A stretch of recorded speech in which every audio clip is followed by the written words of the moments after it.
are newer, I hope you'll join me right after our gathering.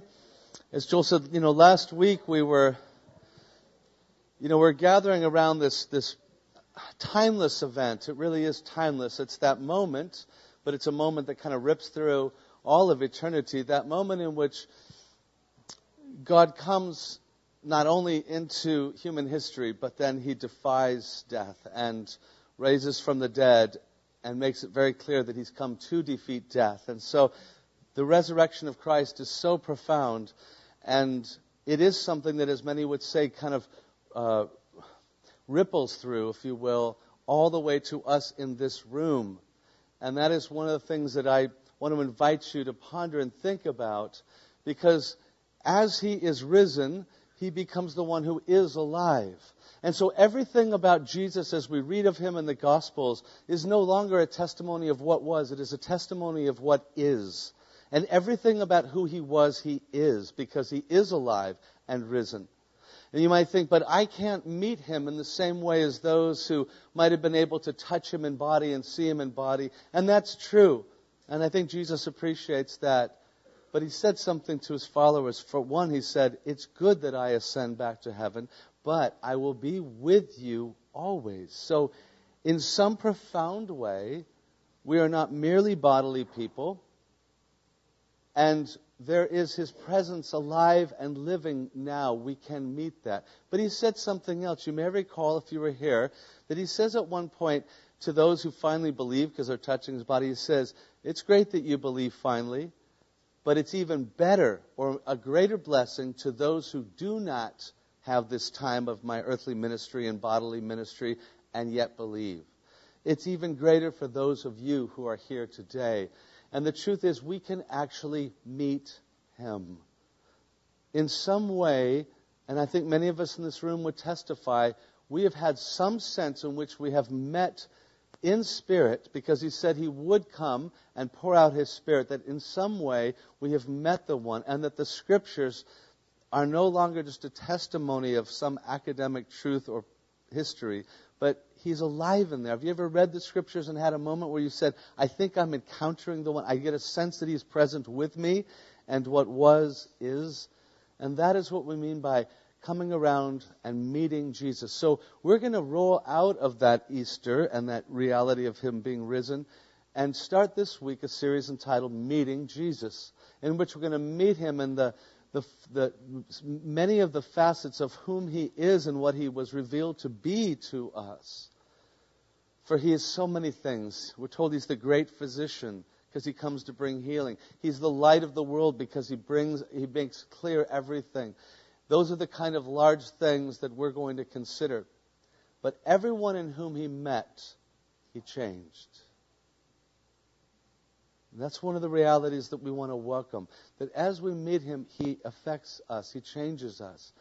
It was true in His earthly ministry that though everybody found that He kind of defied everything of this world, they began to say things like, your teaching doesn't seem like the teaching of everybody else. It seems like it comes with an authority that's almost higher than this human authority. And the way you heal people and touch them, it's as if you have power over the things of this world. He did defy the things of this world, and it threw everybody off. And it caused many to realize who He was. And they gave their allegiance to Him, and their lives were absolutely changed, defined by who He was, liberated. They were now restored to what they were meant to be, and it was wonderful. But for others, He threatened the powers they were holding on to or claiming to hold on to, and presuming they could hold on to. And so they defended those positions and powers even more. But it changed everyone. And in every way He does that. And so the invitation for us this week is to consider how we can meet Him and be changed by Him in these different facets of who He is.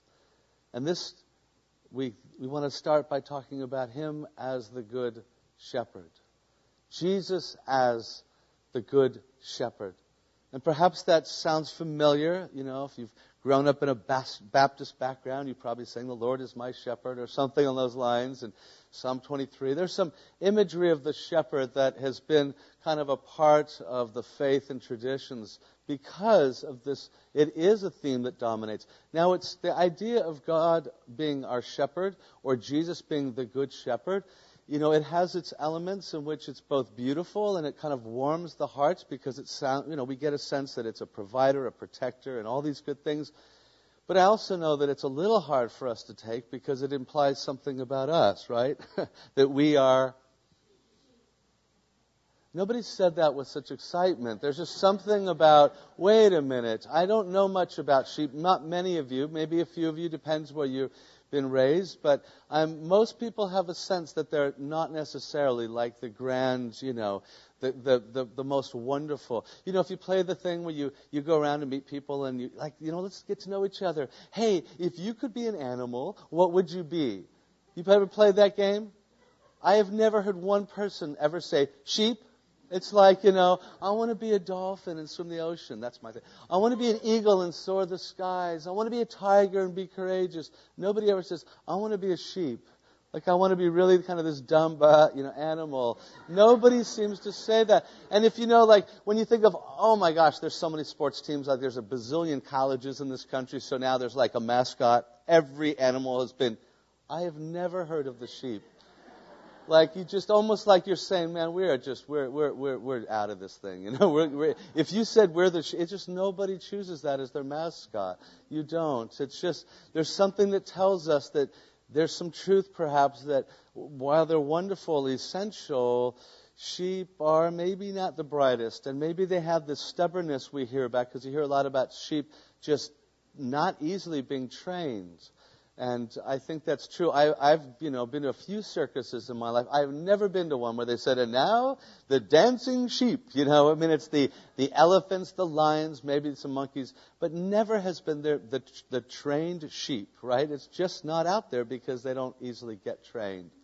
And there's something about this idea of us being sheep that is hard for us.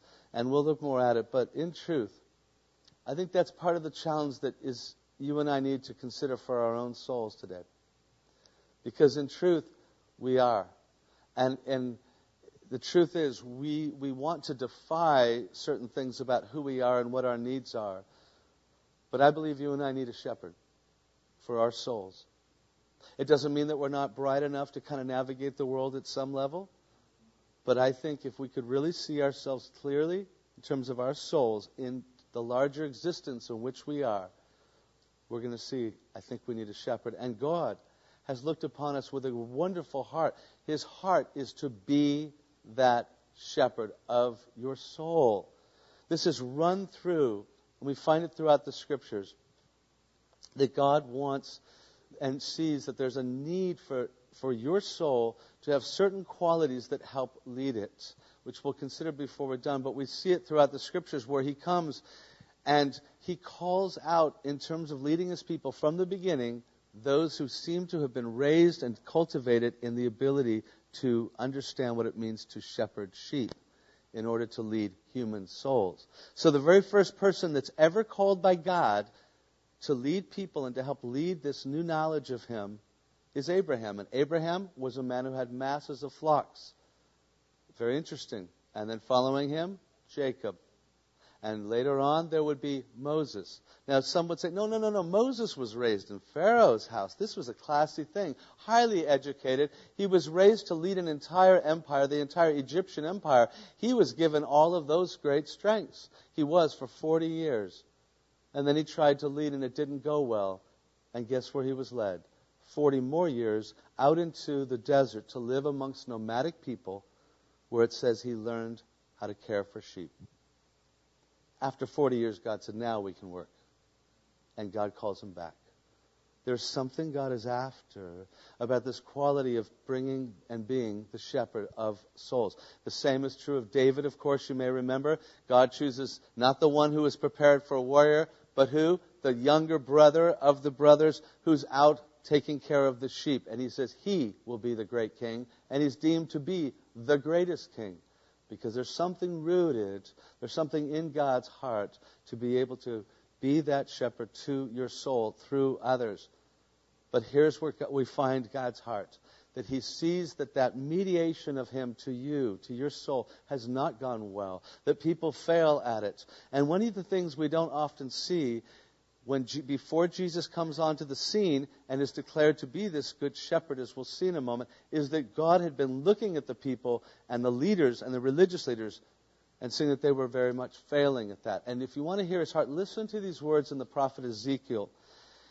And here we read as God speaks to the prophet, He says, Son of man, speaking of Ezekiel, prophesy against the shepherds of Israel. Prophesy and say to them, this is what the sovereign Lord says. Woe to the shepherds of Israel, who only take care of themselves. Should not shepherds take care of the flock? You eat the curds, clothe yourselves with the wool, and slaughter the choice animals, but you do not take care of the flock. You draw what you can get from them rather than you providing for them. Sound familiar to the underlying challenge of anybody that you would trust to lead you, that they're doing it out of serving themselves? And we're going to see that Jesus comes to be exactly the opposite of that. It says, you have not strengthened the weak or healed the sick or bound up the injured. You have not brought back the strays or searched for the lost. You have ruled them harshly and brutally. So they were scattered because there was no shepherd. And when they were scattered, they became food for all the wild animals. My sheep wandered over all the mountains and on every high hill. They were scattered over the whole earth, and no one searched or looked for them. Can you hear the heart of God and the way that He saw them and He can see us today? He sees this lostness. He sees that which has not come to find them. He says, for this is what the Lord, the sovereign Lord says, I myself will search for my sheep and look after them. As a shepherd looks after his scattered flock when he is with them, so will I look after my sheep. I will rescue them from all the places where they were scattered on a day of clouds and darkness. I myself will tend my sheep and have them lie down, declares the sovereign Lord. I will search for the lost and bring back the strays. Gosh, you can hear God's heart, that this has been His driving thing as He sees our humanity and our need. And He wants to be the one who comes to find, comes to protect, comes to guide. This is part of what's in Him. But He sees that these leaders have failed, and I believe He saw that long before. For He begins to speak through the prophets that He will send the one who will be the great shepherd. And upon the birth of Jesus, it was spoken over Jesus upon His birth and said that it's the fulfillment of what was been said long before by the prophet Micah. And you hear these words read at Christmas. This was spoken thousands of years before when God Himself spoke to the prophet and said, but you, Bethlehem, the kind of small city, kind of undersized compared to the others, you, Bethlehem, in the land of Judah, are by no means least among the rulers of Judah. For out of you will come a ruler who will be the shepherd of my people Israel. Those words were spoken over the birth of Jesus, who, as you may remember, was born in Bethlehem. Out of this small town, yes, just as God said, He raised up the great one. And it says also in Micah, right around in that text, it says, whose goings forth are from of old, from everlasting. So there you have that it had been said that one that would be from everlasting would be born in Bethlehem, would rise up as the good shepherd. So Jesus is now well into His ministry, and it should not have surprised the people if they could see the bigger picture that Jesus declares Himself to what? Be the good shepherd. So one more text. Follow with me in John 10 where Jesus begins to describe this, and we read this. It says, the man who enters by the gate, and He's now trying to describe to them who He is and what He's doing. The man who enters by the gate is the shepherd of the sheep, speaking metaphorically of Himself. The watchman opens the gate for him, and the sheep listen to his voice. He calls his own sheep by name and leads them out. When he has brought out all his own, he goes on ahead of them, and his sheep follow him because they know his voice. Then he says, I am the gate. Whoever enters through me will be saved. He will come in and go out and find pasture. he will be able to do life. The thief comes only to steal and kill and destroy. I have come that they may have life and have it to the full. I am the good shepherd. The good shepherd lays down his life for the sheep. The hired hand is not the shepherd who owns the sheep. So when he sees the wolf coming, what's he going to do? He abandons the sheep and runs away. But I am the good shepherd, because I know my sheep, and my sheep know me. Just as the Father knows me, and I know the Father, and I lay down my life for the sheep. I have other sheep that are not of this sheep pen. I must bring them also, and they too will listen to my voice, and there shall be one flock and one shepherd. The reason my Father loves me is that I lay down my life, only to take it up again, speaking of his laying it down and being raised. No one takes it from me, but I lay it down on my own accord. I have authority to lay it down and authority to take it up again.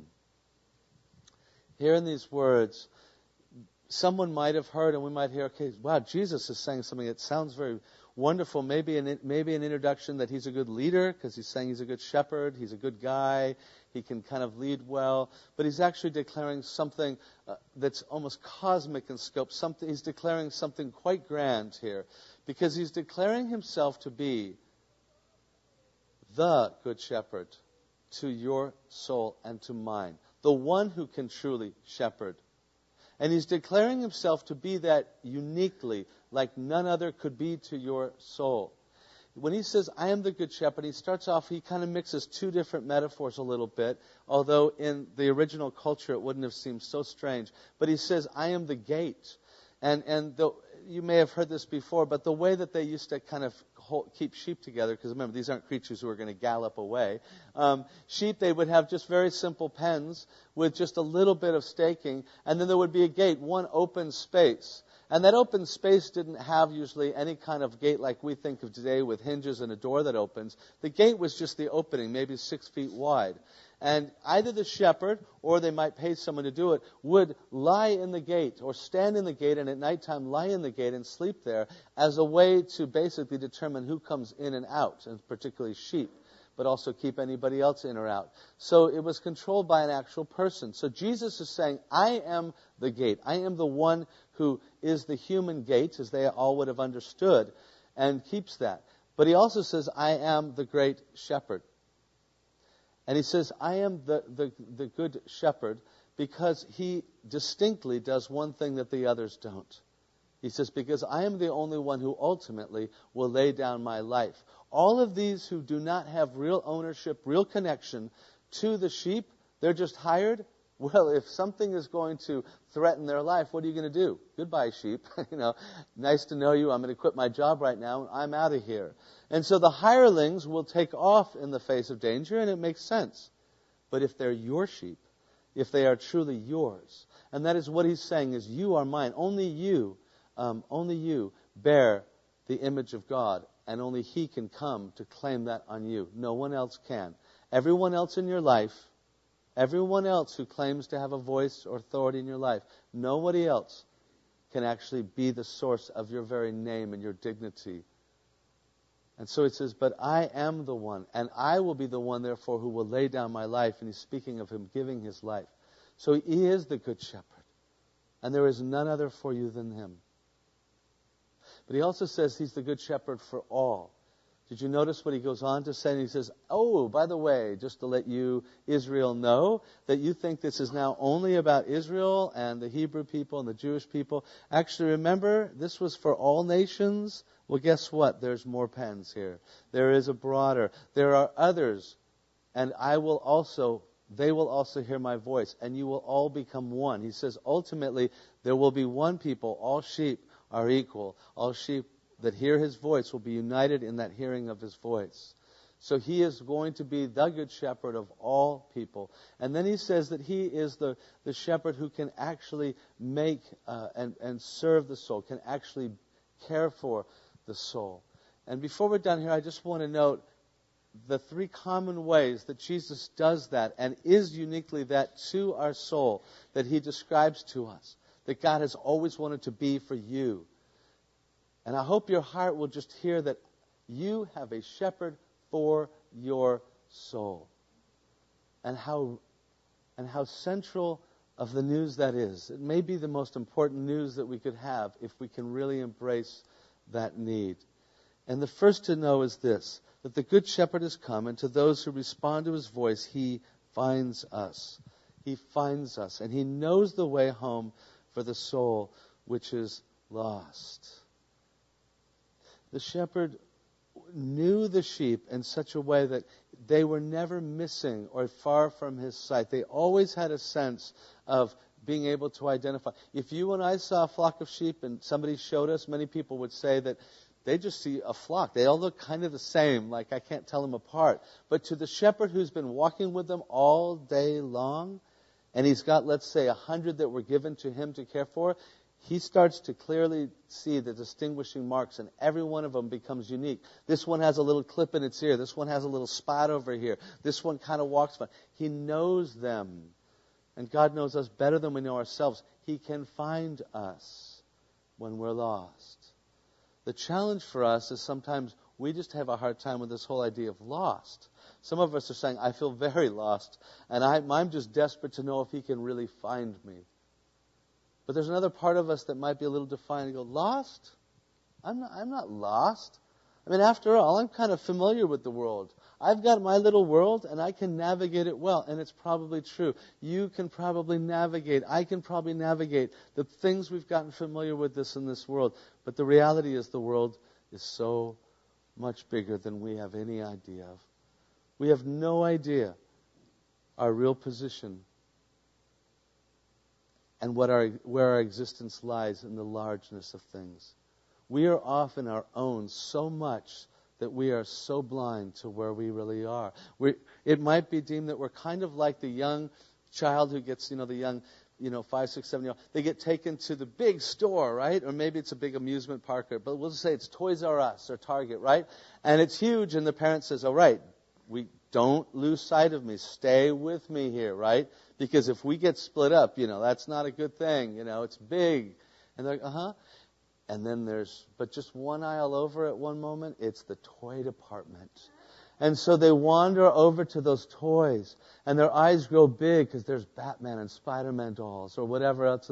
And they start playing with them. And they're so caught up because those dolls, they give them their own identity. And now they're lost in their new identity with these wonderful kind of comic book characters and heroes and superheroes. And they're lost. But they're not. They're enjoying these great pleasures in this great world of make-believe, and it's wonderful. And they have no sense that there's a problem. Not at all. Until that moment. That moment that strikes when all of a sudden some certain things become very real. They look up and mom or dad aren't there. And they start to walk to the edge of the aisle and realize a few things. Number one, this place is much bigger than I know. I don't know how to navigate this larger. I knew the aisle. I was familiar with this little section. Now they're staring at a massive warehouse of aisles and they don't know. And you and I will have a moment where you and I will have to come and realize, wow, I thought I was navigating life. There's something much bigger here I don't know how to navigate. I don't know. I'm not in control of it. And suddenly it awakens to us. The second thing that we might be struck with at the time is I need one greater than myself. I was banking on mom being there or dad being there. I don't know how to take care of this. And you and I might be struck at a moment where sometime we say, you know what? As much as I want to be in control of life, I cannot control it. My gosh, I have no power over the bigger questions of life and control of it. I need one bigger. I am lost in that sense. And thirdly, and related to that, I don't know how to get home. That kid starts realizing, I didn't drive here. How will I get home? I want to be where? Home. And here's the fascinating thing at that moment. Only seconds before that moment of panic, they had no idea they were lost. They may have been lost for 20 minutes or 20 years. But 1 second ago, they didn't know they were lost. But all of a sudden, it strikes. And the reality is, you and I can easily be lost and don't even know it. But we will come and we will have to face these larger things. And when that child realizes, oh my, I don't know. I don't know how to, this world's bigger than I am. What have I been thinking? I can't do this on my own, and I don't know how to get home. The reality is we have to face, if we're wise, that I am lost. And you and I do well to say, you know what, that's the truth. We're not like dumb. We know how to navigate so much. We're remarkable people. We can do it like unlike any creature. Human beings are amazing. But it is so much bigger. And we ultimately are lost. This is what the Scripture said. And God spoke through the prophet Isaiah when he said, we have all strayed like sheep. Each one of us has turned to go his own way. And there's those vital words, his own way. You know, we can talk all about sin and, am I a sinner? Which, I hope that most of us are comfortable with that reality. But it can seem a little loaded by the way people kind of identify certain things. And here's the truth. It's all rooted in that little phrase right there, your own way, my own way. It is not the issue. The great root of problems is not wealth. It is not sex. It is not anger. Those are not the roots. The root of all things is not our contempt, our lust, our greed. It is our own way, out of which everything else flows. And he says it is there, and that some speak of it as the pride of life, that there is this fundamental sense that it says, I'm doing my thing. And he says we all, in that sense, are navigating life lost because we're not the center of it. We cannot be anything but lost if we are the ones trying to navigate and be the center, because we're not. And we will have to write that. But we need someone who can find us. And I think you and I will face those times where perhaps maybe you have, where you just think, the real question is, I don't know if anyone can really find me. Maybe you feel like me. I'm so utterly alone that beneath it I wonder, can I really be found? Some of us even know that part of that question is, I don't even know if I know myself. I don't even know if I think I've lost myself. Some of us think, I think I even lost my own way. I don't even think I know the way home. I don't even think I grasp clearly who I'm supposed to be. How can I find myself? I don't even think I know anymore how to find it. And here's the good news. You don't. God finds you. See, I could look back in my life and at some point I could say, I think that was the time in my life where I found God. And maybe many of you could say, I can identify that season or that moment where I kind of found God. But the more I reflect on it, was never about me finding God. It was really God finding me. And me realizing He was finding me and me surrendering to that. A lot of you, I know, you could probably in your own story, like me, probably identify. Maybe you're even in that process now where you realize you're here because you sense God's voice, like Jesus says, has been beckoning you. And that He's been finding you. And that you're still in the process of being found and discovering who you really are in Him. So I want to say to you and encourage you so much today that there is a good shepherd, Jesus, who is able to find you. And He is able, and He will, if you listen for His voice. And more briefly, we go on and hear that Jesus is not only the one who's able to find us, He is the one who's able to protect us.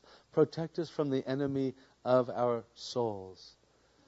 As we live in this world, we can't see it all very clearly. We might think, I can kind of take care of myself and I can manage everything. But that's kind of the problem with sheep. They don't have the best sense of the big picture. And so any shepherd in Israel, and if you've been to the Middle East, you know this better than I, you know that it's actually kind of plagued with dangers because there's actually only so much pasture land there. And it's just a few miles wide, and then there are these drop-offs. If you've been to the Grand Canyon and you realize the Grand Canyon's not just one wall, it's kind of these endless crevices that some of them drop 20 feet and then some of them will drop further down hundreds of feet. It's kind of like that. Try to navigate, and picture this if you have been to the Grand Canyon. Try to picture walking sheep who are really good at wandering along the edges of the Grand Canyon. You get some idea of what one felt. So you have all these crevices and the problem that sheep wander. I know you and I don't wander, but gosh, we wander horribly. I wander like every day, or at least I get close to thinking of wandering all the time. Sometimes I'm like, what are you thinking about that for? We're wanderers. Do you see God over your soul? He's sitting here saying, I don't want you to wander. Don't go there. Don't go there. Because I see ahead. I see the crevice you don't see. Sheep are known, more than any other animal, they will walk right off the ledge. I don't know why. Well, we should. We're like the best parallel. We'll walk right off the ledge. They do. And then along with the crevices is the darkness. When nighttime comes, and in the midst of darkness, there are wolves, there were hyenas throughout that time, and there still are. And so the shepherd has to watch out. He knows of things in the dark the sheep aren't even aware of, and that's what Jesus has for us. He sees dangers that you and I don't even realize are there, because he understands there's an enemy to our soul. He understands the strategies. He understands where the hiding places are. He understands what will happen if we go into things that we think are innocent and safe. And so he is the one who wants to protect our souls, and he has authority over that. He has authority over every power and principality on this earth. It doesn't mean that we won't face harm, but ultimate harm, he has authority over it. He even defeats death itself. He knows how to be the one who can protect your soul. You have a shepherd of your soul who will find you, and you have one that will know you, and you have one who can be safe and a protector for you. And thirdly, as we listen to his voice, we discover that he, the good shepherd, that he is the one who can guide us to pastures that are life-giving now and forever. You know, the shepherd understood, and Jesus describes this, how they have to find pastures. Now, you and I live in a place in which we walk down market aisles that are so full of food, and we have so much that we just don't think of this in a deep, it doesn't strike us deeply. But those who live in the desert culture, the word pasture, it's being told you have life. It's like you and I having no water and finally coming upon water. Your whole body, your whole being realizes, if I don't find water, I am dead, and I'm dead soon. So for a shepherd to get sheep to what? A pasture was like getting them to what's life-giving. He can guide us in what? Green pastures, along waters. This is why the shepherd needs to get us to that which is life-giving, lest we die in something more foolish, in what is ultimately dry. And that's a way to think about the fact that you and I so often can be drawn up into things that do not offer life. They may offer pleasure, and pleasures are not bad in and of themselves. Pleasures are great as long as they are pleasures that are consistent with giving us life and flow of life. There's all sorts of pleasures that are life-giving. But a lot of pleasures for us, honestly, they are really more about just repressing pain. And so much of the way we engage is to say, I don't know how to find life, but I just want to not feel bad. I want to feel kind of okay. So I will engage in, some promiscuity or sexual engagement here to feel connected. I'll buy a lot of stuff and let my greed run wild so that I can feel good about what I have, because it's really just trying to deny what I'm afraid of, and my mortality and my lack of meaning. So I will give myself to these things, but that's giving pleasure that is not life-giving, it's life-taking, it's life-repressing. Jesus comes to lead us in that which actually gives life, where the pleasures are, I feel more true, more full. I feel more alive. I feel more restored. Not repressed, restored. And you and I know that life is offering us both. It will offer you today, I promise you, certain things you can choose to do that are nothing more than trying to feel good and trying to repress pain, purposelessness. And Jesus wants to offer you something different. That which will tell you, I want to help you become more alive. I want to give you that which makes you more truly who you are. Not that sells yourself short. Not that's just trying not to die, but actually that which gives you life. And that's what he's after. He wants to guide us to that. You might remember that even before Jesus came, there was a sense of the Good Shepherd and what God wanted to be. And so David, King David, who wrote, as some of you know, he wrote many of the Psalms. Many of the Psalms in the Scriptures were written by King David because he was actually a very anointed warrior and leader of the military, but actually he was also a great musician and writer. And so he wrote many of these Psalms. And Psalm 23, familiar maybe to some of you, it is read probably as much as almost any other of the Scriptures, oftentimes at services. And there we read, where he writes, "The Lord is my shepherd. I shall not be in want. He makes me lie down in green pastures. He leads me beside quiet waters. He restores my soul. He guides me in the paths of righteousness. For his name's sake, even though I walk through the valley of the shadow of death, I will fear no evil. For you are with me. Your rod and your staff, they comfort me." Just this portion, you can hear that he's recognizing that there is a shepherd to his soul, and that shepherd wants to protect him with the rod and the staff, and he doesn't need to fear even death itself. Did you hear that? He doesn't need to fear death itself. That death is now but a shadow to us in God, and now in Christ all the more. And he doesn't need to fear it in the same way. I mean, there's things to fear, but not this ultimate dread or fear. Your soul can be free from that, but also that he's being guided into that which gives real life now. There's an alternative to the way we kind of live and what we give ourselves to. And it's just such a beautiful and powerful, but the idea is that he knows this shepherd. And God's heart for you and I today is that we realize I have a shepherd and I can know a shepherd. I can begin to have a relationship with him. I can further that relationship with him. There was a great contest that took place at a college. I believe it was the hosting it. And it was like kind of a speech thing. And they had different people that were being invited to get up and read this psalm, Psalm 23. And one guy got up. There were two there at the time. And one got up and he gave this profound and eloquent and dynamic reading of Psalm 23. And it kind of had everybody stunned and ending in applause. So dynamic.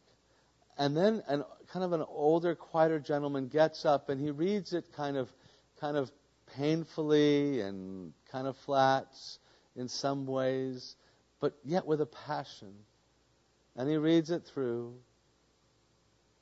And at the end, everyone is left stunned, though, because there was something about it even more powerful. And so the first man gets up, and he comes back up, and he says, I know the difference between what I said and what he said. He said, I knew that psalm. I memorized it. I grasped it. I worked the words. I knew the psalm, but he knew the shepherd. Some of us can know the words, but do we know the shepherd of the psalm? Do we know that he is my shepherd? Do we relate to him and say, thank you. I am a sheep who really needs you. That's what it means to relate to him. I am a sheep. You are my shepherd. I want to know your voice.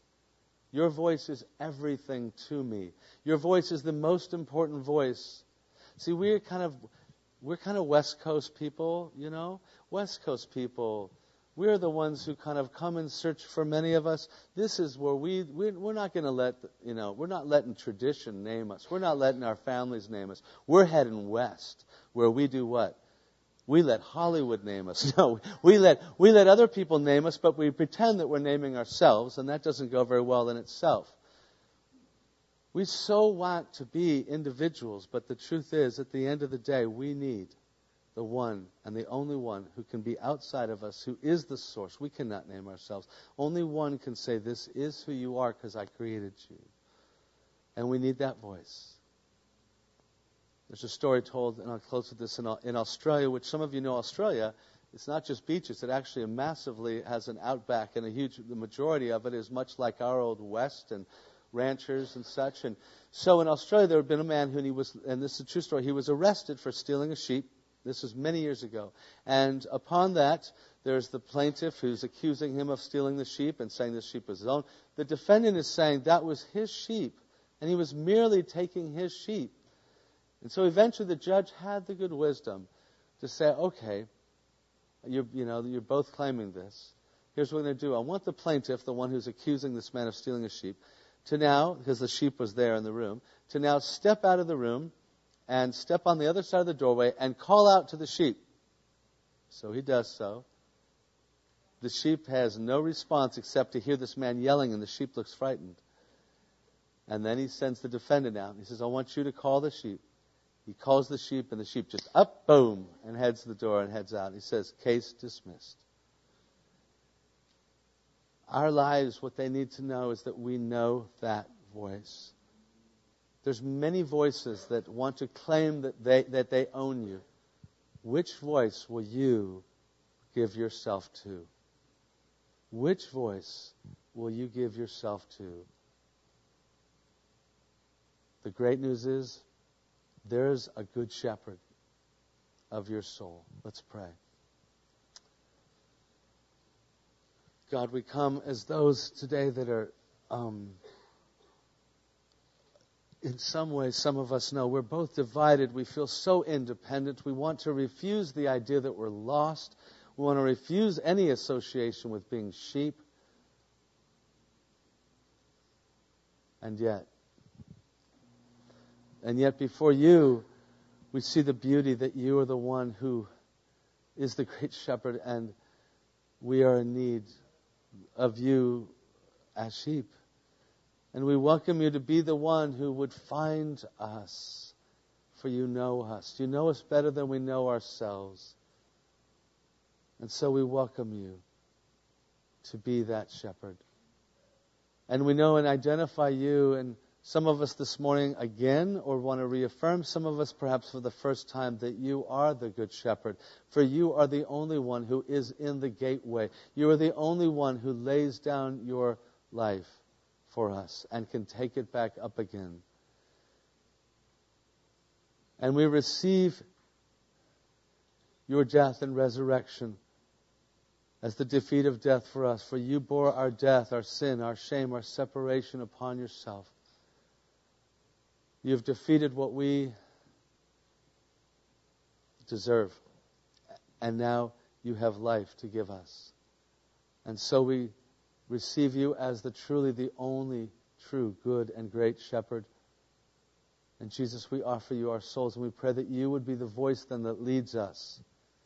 And we offer up our own voice. And we confess that our voice cannot lead us truly. And we offer up the voices. Some of us, it's been boyfriends, girlfriends, workmates, roommates, husbands, wives, parents, whose voices that we have been fighting. We don't like them, but they rule us. We feel we need them, and we serve them. We even bring their voices and lay them before you, and we pray that your voice would be the voice of all voices. That you would lead us to that which is life-giving and to green pastures. We thank